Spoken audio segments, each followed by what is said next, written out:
27শে ফেব্রুয়ারি ছিল আমার একটা মেহেন্দির কাজ। আর আমার আজকের ব্রাইড ছিল আমার ছোট্টবেলাকার বান্ধবী, স্কুল লাইফের বান্ধবী। সেদিন ও আমাকে তাড়াতাড়ি যেতে বলেছিল, কিন্তু আমার কলেজ থাকার কারণে আমি তাড়াতাড়ি যেতে পারিনি, একটু লেট করে ফেলেছিলাম, বিকালে গিয়েছিলাম। তো তারপর আমি তো রেডি ছিলাম বসার জন্য, কিন্তু ও সঙ্গে সঙ্গে বুঝতে পারেনি।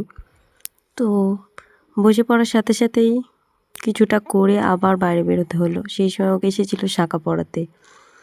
আর এদিকে দেখো ওর দিদির নাচ, খুব এক্সাইটেড বোনের বিয়ে নিয়ে। তো এদিকেও শাঁখা পরানো হয়ে গেল। ওর দিদি বৌদিরাও শাঁখা পড়ছিল সেদিন। তো সেইখানেই বসেছিলাম কিছুক্ষণ, তারপর আবার আমরা বসে পড়েছিলাম মেহেন্দি করতে। ডিজাইনটা দেখো, ভিডিও নিতে পারিনি। এই ডিজাইনটা ওই আমাকে পছন্দ করে দিয়েছিল, তো আমি করার চেষ্টা করেছি মাত্র। আর এইটুকু করতেই বেজে গেছিলো 12টা। তো 28 তারিখে রাতে আবার মেহেন্দি পরাতে হয়েছিল রাত জেগে, কারণ ওর গায়ে হলুদ ছিল। ওরা যেহেতু খ্রিস্টান, ওদের আগের দিন গায়ে হলুদ হয়, তো অনেক নিয়ম আছে। সেই দিনও কোনো মতেই দিনের বেলা বসতে পারতো না, সেই জন্য আমি আর যাইনি দিনের বেলা, আবার রাত্রেবেলা শুরু করেছিলাম। তারপর ওই আমার ভিডিওটা করে দিচ্ছিল মেহেন্দির।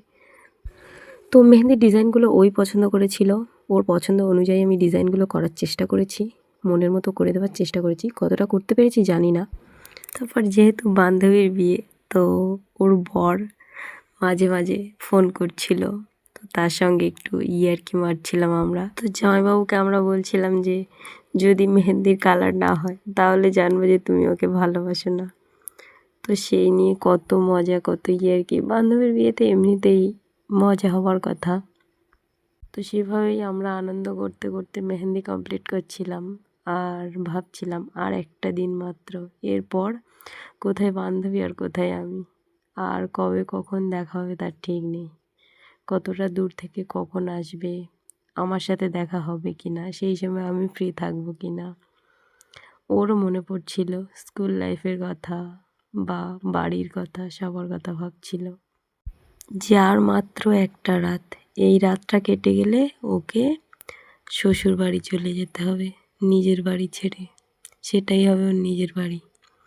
তো মেহেন্দি কমপ্লিট হয়ে যাওয়ার পর ও একটা ভিডিও করছিল হাতটা নিয়ে একটু এদিক ওদিক করে। সেই সময় ওর সঙ্গে যে যাবে আমি তাকে একটু মেহেন্দি করছিলাম, আর এর সঙ্গে ওর বৌদিকেও মেহেন্দি করে দিয়েছিলাম। কিছু পোস্ট করা হয়নি সময়ের অভাবে, এতটাই ব্যস্ত ছিলাম সেই সময়। আর ভিডিওগুলো পড়েছিল, ফটোগুলো পড়েছিল, তাই ভাবলাম তোমাদের সাথে শেয়ার করে ফেলি। তারপর দেখো কি দারুণ পোজ দিচ্ছে আমার বান্ধবী। আর কেমন লাগছে মেহেন্দিটা সবাই জানিও।